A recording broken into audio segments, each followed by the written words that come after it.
The Carlos Museum's mission is to preserve and educate. The Old Kingdom mummy is just another opportunity to reach Georgia students of all ages. Is this real? This is a real mummy.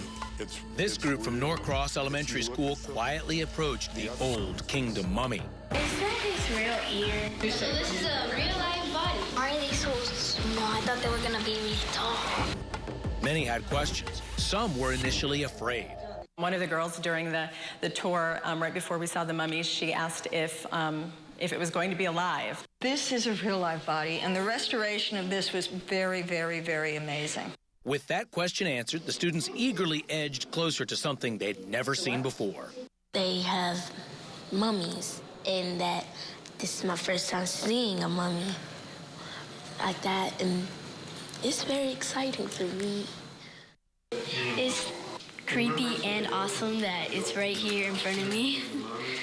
And that used to be alive like a long, long time ago. These are all just fragments.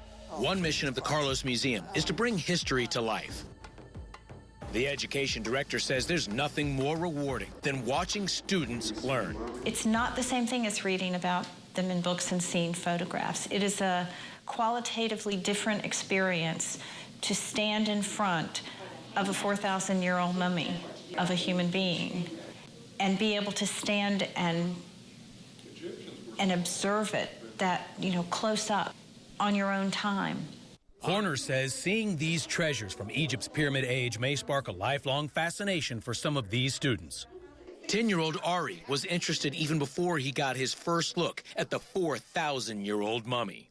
I like to read, and sometimes I read Egyptian books, and I think they're fascinating because they wrap up the bodies even when they're dead and try to give them new life.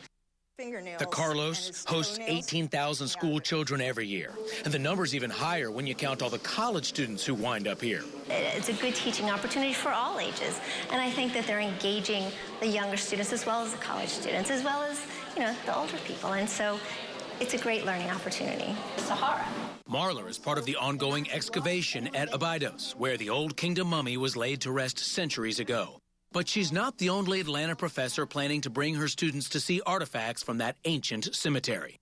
The thing about Emory and about the Carlos Museum is they have just wonderful collection, not only of ancient Egyptian works of art, but they also have Nubian, they have Near Eastern, and it's just a wonderful teaching tool for my students to be able to come over here and experience art other than just on a screen, but really see it up close. So all of that. The Norcross students will learn about both ancient Egypt and Greece during the school year. Seeing the mummy, the artifacts, and art from Egypt's Old Kingdom is a great start.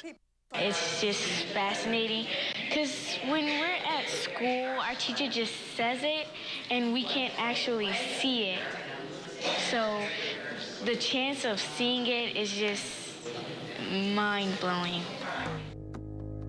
Your chance to see the only mummy of its kind in North America when The Forgotten Mummy continues here on Channel 2.